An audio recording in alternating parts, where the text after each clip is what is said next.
ثلاثه ديال الاسباب اللي كيخليوك تخطط في جونفيي وتفقد الحماس ديالك في فيفريي وتوقف في مارس. انا حسن الوردي، بديت مسيرتي المهنيه من 2005 كموظف في القطاع العام وفي القطاع الخاص. كذلك بديت مسيرتي المقاولاتيه ليكسبيريونس انتربرونيال ديالي هذه اكثر من 10 سنوات بالضبط في السنغال في مجالات مختلفه. قبل ما نتكلموا على السبب الاول اللي كيخليك انك تبدا او لا تخطط او لا تحط اهداف في جونفي وانك ديموتيفا في فيفري وانك توقف في مارس، خليني نطرح عليك هذا السؤال.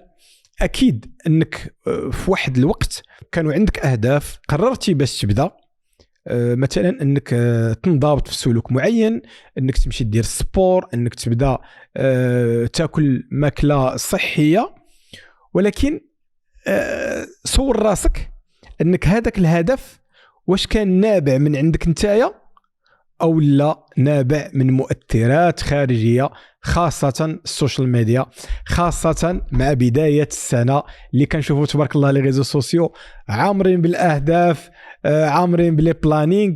دونك الا كان الجواب ديالك هو الجواب الثاني، فخليني نقول لك انك غادي توقف فيفري، انك غادي ديموتيفا فيفري وانك غادي توقف في مارس. وغادي نشوفوا هذا الشيء عبر 3 الاسباب. لكن السبب الاول اللي هو الضغط الاجتماعي وهي لا بريسيون سوسيال.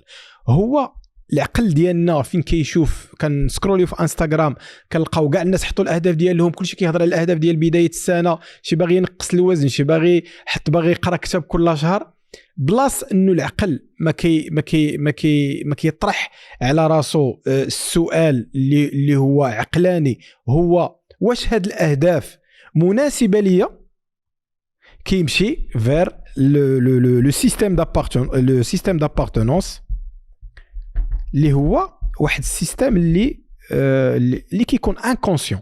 حيت بزاف ديال المرات كنقولوا لا حنا عارفين هاد الحوايج ولكن كنمشيو لهم. علاش؟ حيت هاد الشيء راه جد عادي وكينطبق على بزاف ديال الناس، هو انه هذا السيستم دابارتونونس ولا داك ماشي حب الانتماء ولكن السيستم ديال الانتماء، لان بعقلنا اللاواعي كنخافوا كنخافوا من التغيير، كنخافوا اننا نكونوا مختلفين على الناس. دونك بدل العقل ديالنا ما غادي كيشوف داكشي في لي ريزو سوسيو ويقول واش هاد الاهداف مناسبين ليا، شنو هما الاهداف اللي مناسبين ليا باش نزيد انا في حياتي، كيطرح واحد السؤال باش يخليه ديما في داك لو سيستيم دابارتونونس، في هذاك الانتماء. علاش حتى انايا ما نكونش بحال هاد الناس؟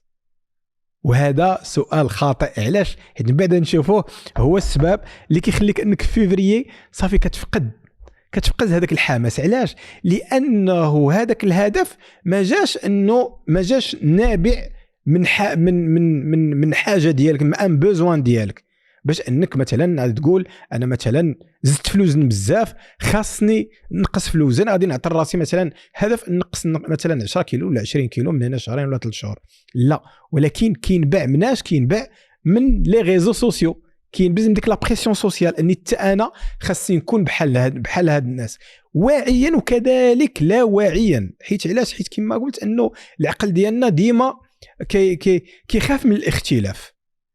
علاش؟ حيت هو بالنسبه ليه خلق باش انه يكون في جماعه، الامان كاين في جماعه، منطقه الراحه ديما كاين في جماعه. دونك كيخليك ديما انك نتايا كتمشي كيكون عندك واحد الانحياز معرفي باش كتمشي دير دوك الاهداف ومن بعد كتبدا تبرر راسك.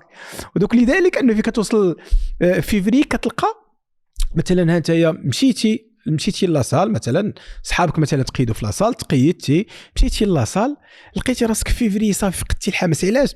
ما كانش ان بوزوان، كانوا شي حاجه اكسترانسيك، شي حاجه برانيه.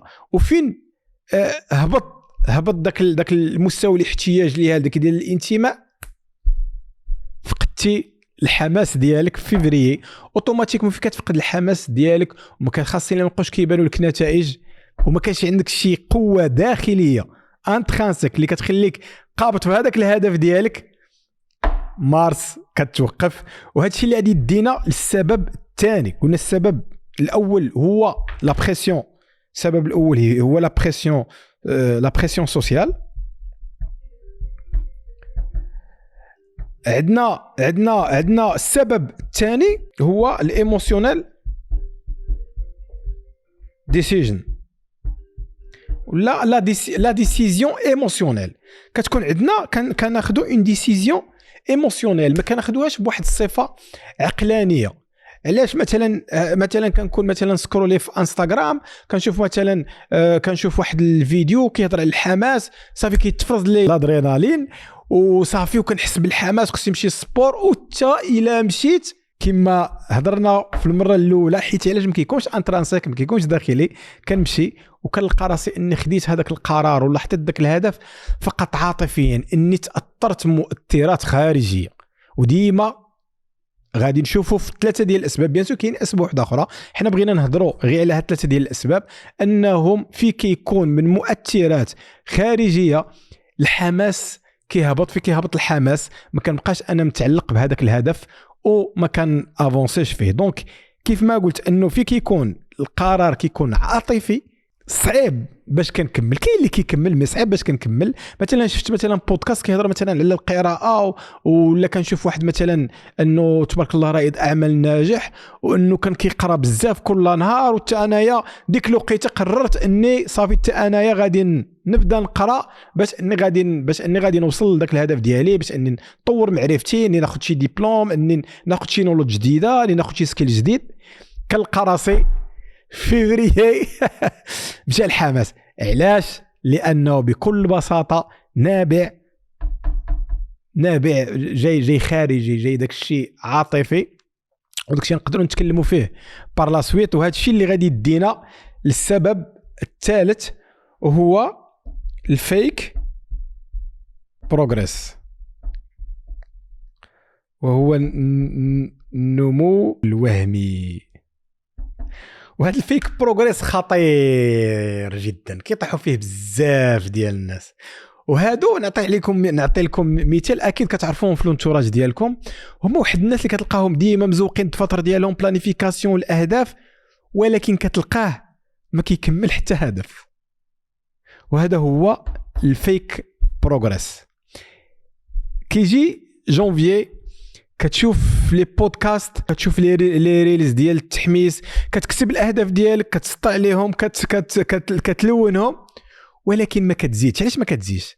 لحقاش هنايا كيعطيك العقل واحد الاشاره خادعه، كيعطيك واحد الادرينالين اللي خادع.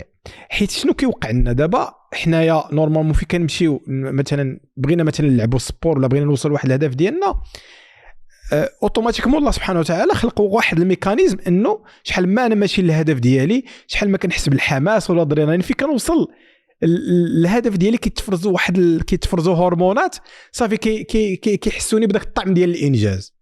الوغ في الفيك بروغريس كنحس بالطعم الانجاز وانا باقي ما بديتش، اني باقي راني هنايا، راني باقي في جونفي، راني باقي كنخطط. دونك لذلك حتى التخطيط بزاف وفي ما كيكونش كما قلت عقلاني، كيكون ايموسيونيل. وحتى كثرت هي مزيان انك تشوف الفيديوهات التحفيزيه، ولكن ما تبقاش فيها. راهم كاينين الناس اللي كيبقاو حياتهم كاملين في الفيديوهات التحفيزيه، في لي فورماسيون، في كثرة الاسئله، وفي كثرة الاسئله ديال الناس في الريزو سوسيو ولا في اي حاجه كتلقاه كيسول مزيان، ديما حاضر، اي فورماسيون حاضر فيها، ولكن كتلقاه جاي في الفيك بروغريس.